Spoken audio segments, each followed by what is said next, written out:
Hey, have you ever just stopped and wondered why? Why do people break the law? I mean, it's a huge question, right? One of humanity's oldest and most complex puzzles. Well, today, we're going to dive deep into the fascinating science that tries to answer that. We're talking about criminology, and we're going to unpack the clues behind criminal behavior. So let's imagine our student protagonist, right? Maybe they've just seen something on the news or read about a case and they're just puzzled. Why do people commit crimes? This is the fundamental question that sits at the very heart of it all. And, to even begin to find an answer, we first have to look at how our understanding has changed over time. And that's where our mentor character steps in, introducing the main tool for the job, criminology. Now, this isn't about guesswork or just, opinions. It's the actual scientific study of criminal behavior, digging into its nature, its causes, and most importantly, how we can actually control it. But listen, our understanding of crime wasn't built in a day, not even close. To really get where we are now, we have to take a journey back in time and see how these ideas have evolved.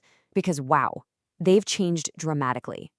So our thinking on this has really moved through some distinct phases. Way back, you had the pre-classical school. Their answer was pretty simple. Demons did it. Seriously, evil spirits were the go-to explanation.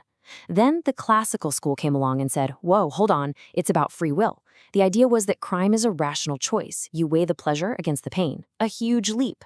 But that was later challenged by the positive school who argued, wait a minute, what if it's biological? What if some people are just born criminals? And all of that brings us to today, to a modern view that's way more nuanced. It combines biology, psychology, and social factors to get the full picture. So yeah, modern criminology isn't just one single idea. It's really more like a toolkit, you know? It's filled with different principles and lenses to help us analyze crime from pretty much every angle you can think of. So let's open it up and see what's inside.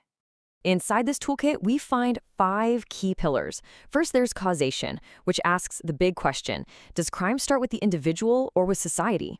Then you've got anthropology, which studies an offender's traits. Next is sociology, exploring how criminal behavior is actually learned from our environment. Then there's penology, which is all about punishment and rehabilitation. And finally, victimology, which so importantly shines a light on the victims and their rights. You can't just use one of these. A real understanding means looking through all 5 lenses. Okay, but these theories aren't just for dusty old textbooks. Not at all. They have a massive, real-world impact every single day, especially inside the courtroom. Let's see how all this theory actually gets put into practice.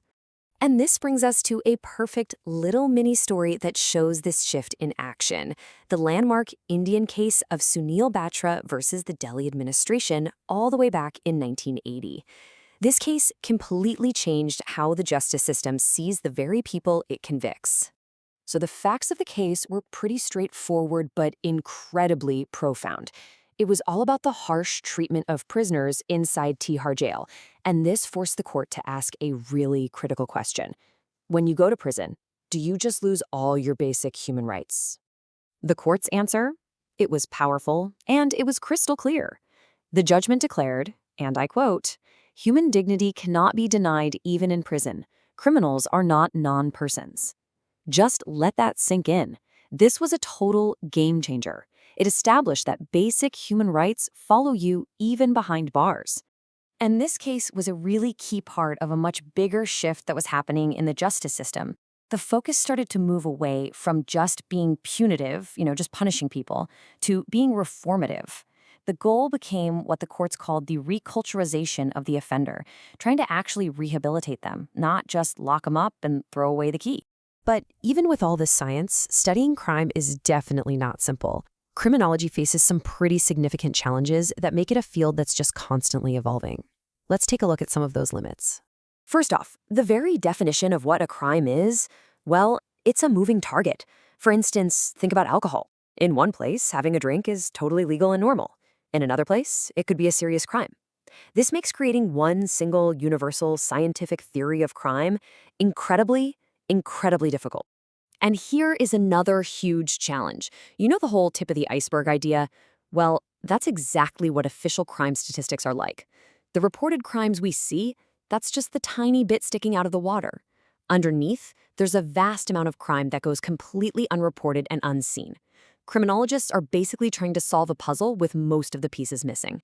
And on top of all that, crime itself is always changing. Today, criminologists are dealing with all new frontiers, like anonymous cybercrimes and super complex white-collar fraud. As our technology and society change, the science has to race just to keep up. So, after looking at the history, the tools, and the challenges, a core philosophy really starts to emerge. And our student protagonist gets it now. The goal of modern justice isn't about hating the person who committed the crime. It's about this idea of hating the sin, not the sinner. And that right there leads us to the ultimate goal. The whole purpose of this science isn't just about payback. It's more like performing social surgery to find and address the root causes of crime instead of just punishing the symptoms. It's about building a safer and more just society for all of us. Which, of course, brings us to one final crucial question. As crime keeps evolving in our complex world, can our science, our laws, and our understanding, can they actually keep up? The answer to that is going to define the future of justice.